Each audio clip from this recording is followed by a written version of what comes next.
These episodes take a long time to research, film, edit, and create. So your support by liking, commenting, and subscribing truly means the world to us here at Megalith Alignments.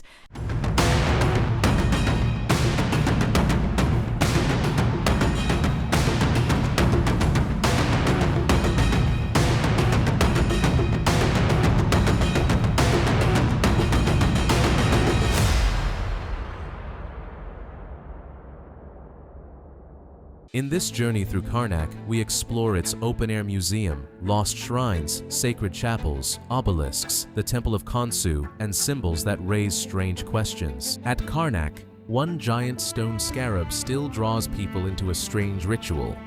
Stick with us until the end of the video to learn why visitors walk around it, and why this ancient symbol of the rising sun still feels powerful today. The journey begins along Karnak's ram procession, where stone guardians line the path like silent protectors of a sacred world. These ram-headed sphinxes were connected to Amun, the great hidden god of Thebes. Their lion bodies symbolized strength, while the ram head carried the force of divine authority and fertility. As the path continues, the scale begins to rise. Beyond the rams, towering columns appear in the distance, hinting at the massive temple spaces ahead. This was not only a walkway, it was a ritual approach, a path where kings, priests, and sacred images moved between the human world and the realm of the gods. This is the Alabaster Chapel of Amenhotep II, a small sacred shrine tied to Karnak's barque rituals, where the god's presence was honored and carried through the temple. Leaving the barque shrine, the path passes fragments gathered and preserved like pages from a broken stone book. These blocks are not random rubble. Many still carry carved figures, royal names, and sacred symbols, pieces of chapels, walls, and ritual spaces that once belonged to Karnak's larger temple world. Even separated from their original place, they still hold the memory of ceremony. These are statues of Sekhmet, the lioness goddess of power, war, and healing. Even damaged, they still guard the path with the force of the Eye of Ra. From the fierce guardian presence of the Sekhmet statues, the path leads toward the Red Chapel of Hatshepsut, her sacred barque shrine for Amun. Rebuilt from blocks once dismantled inside Karnak, it preserves the movement of the god's ritual boat in stone. This small shrine once housed the sacred barque of Amun-Ra, the ritual boat that carried the god's image during ceremonies. Inside the Red Chapel of Hatshepsut, the sacred purpose becomes clearer. The shrine was built mainly from red quartzite, with dark stone elements around the doorway, giving it the powerful color contrast that made it stand out inside Karnak. The stone basin may have been connected to purification or offerings before the sacred barque was approached. Along the walls, Hatshepsut appears before the gods, preserving her divine right to rule in carved stone. Looking upward, the drilled holes once helped hold doors or fittings in place, precise details that show this shrine was not just symbolic. It was a working sacred chamber, built for movement, ritual, and divine presence. Moving deeper into the Red Chapel, the second chamber brings us closer to the shrine's purpose. The walls show Hatshepsut and royal figures before Amun-Ra, preserving the sacred rituals connected to the god's barque. These carvings were not just decoration, they recorded movement, offerings, and divine approval. Looking up at the entryways, the drilled holes once held door fittings, bolts, or wooden attachments. Even in these small details, the chapel feels engineered for ritual precision. After the Red Chapel, the path brings us to the Alabaster Chapel of Amenhotep I. Built of pale calcite stone, this small shrine was connected to the sacred barque of Amun. Its walls preserve scenes of the king before the gods, turning this compact chamber into a ritual doorway between royal power and the hidden divine. Next, we reach the White Chapel of Senusret I, his Middle Kingdom Jubilee Shrine, before moving to Thutmose III's reconstructed limestone shrine for Amun's sacred barque. Before the chapel, rows of stone vessels and offering basins sit like the temple's working tools, jars for liquids, oils, and ritual use. On the white chapel wall, Senusret I's world appears in raised relief. Amun on his sacred dais, the king before the gods, cattle-drawn festival symbols, and the nomes of Egypt, provinces carved as divine signs, binding the whole country to Karnak. From Thutmose, the third shrine, the path leads into Karnak's hypostyle design, a forest of 134 massive columns that once supported a stone roof. Walking among them, the temple becomes symbolic architecture, papyrus-shaped pillars rising like the first plants from the waters of creation, turning the hall into a stone image of the primeval world. Beyond the columns, the obelisks of Thutmose I and Hatshepsut rise above the ruins like stone rays of the sun.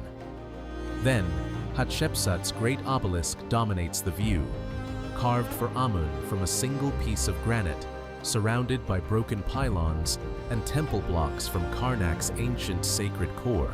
Around the obelisks, broken blocks lie everywhere because Karnak was rebuilt for centuries.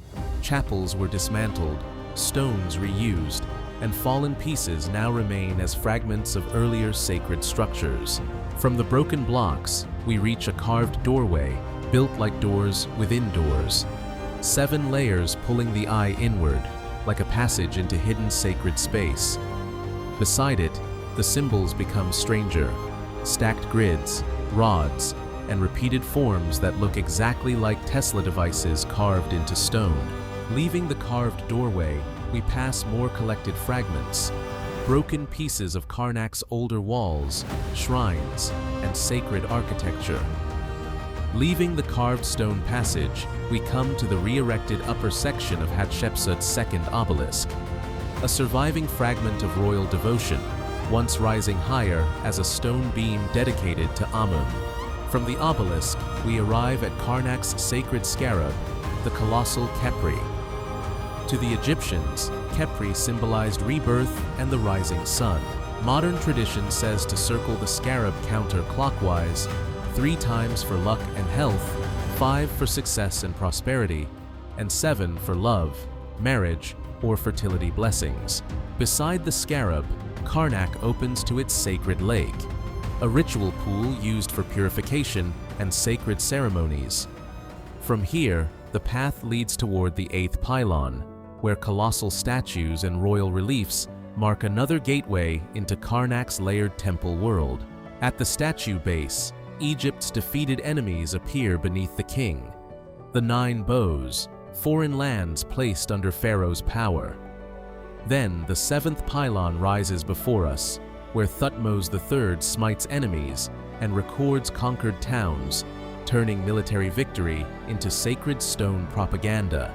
From the enemy scenes, we reach the gateway of Ptolemy III Euergetes, also known as Bab el-Amara. Built in the Ptolemaic period, it marked the grand entrance through Karnak's enclosure wall into the Temple of Khonsu, the moon god of the Theban triad. This gate also began the processional Sphinx Avenue toward Luxor, with Greco-Egyptian reliefs and a winged solar disk guarding the threshold. Passing through the gateway of Ptolemy III, we enter the Temple of Khonsu, dedicated to the moon god of the Theban triad, son of Amun and Mut. Inside, the columns create a darker, heavier space. This was the transition from the outer world into the sacred interior, where light faded, sound changed, and the temple became a controlled path toward divine presence. Deeper inside the Temple of Khonsu, the passage tightens between rough fallen blocks and carved sacred walls. Here, Karnak shows 2 worlds at once, broken construction stones on one side, and on the other, carefully carved ritual scenes still holding their meaning. The reliefs show the king approaching the gods, offering sacred objects and receiving divine approval. The cartouches preserve royal names, while repeated symbols mark protection, power, and temple authority. Even damaged, this corridor was not random decoration. It was a ritual pathway, every figure, name, and offering scene guiding the visitor deeper into the moon god's sacred space. Inside the Temple of Khonsu, the path narrows between rough, restored masonry and carved sacred walls. We are moving toward the inner barque sanctuary, the chamber connected to Khonsu's sacred boat. Above the doorway, the winged solar disk protects the threshold, while the walls show the king presenting offerings before the gods. In the painted reliefs, Khonsu appears in divine form, with lunar symbols and sacred barque imagery still visible. These scenes were not simple decoration. They recorded ritual contact between Pharaoh, Khonsu, and the hidden powers of Karnak. Inside the Temple of Khonsu, the walls become a sacred record. These are not random hieroglyphs. They show kings making offerings to Khonsu, Amun, Mut, and other divine figures of Karnak. Above the doorways, winged solar disks protect each threshold. Along the ceiling and walls, repeating wings, cartouches, and offering scenes turn the chamber into a ritual map for the moon god's sacred barque. Ahead, we move through Karnak's Second Pylon, the monumental western gateway into the Great Hypostyle Hall. The towering sandstone walls are covered with royal reliefs, showing Pharaoh presenting offerings to Amun-Re and declaring victory through sacred imagery. Through the central passage, the first giant papyrus bud columns appear beyond, leading into the legendary 134-column hall of Seti I and Rameses II. After walking through Karnak's gates, chapels, pylons, and sacred halls, the journey ends quietly beneath this old tree. It may not be part of the temple, but it felt like a hidden sanctuary. One last reminder that places like Karnak carry an energy people still gather around.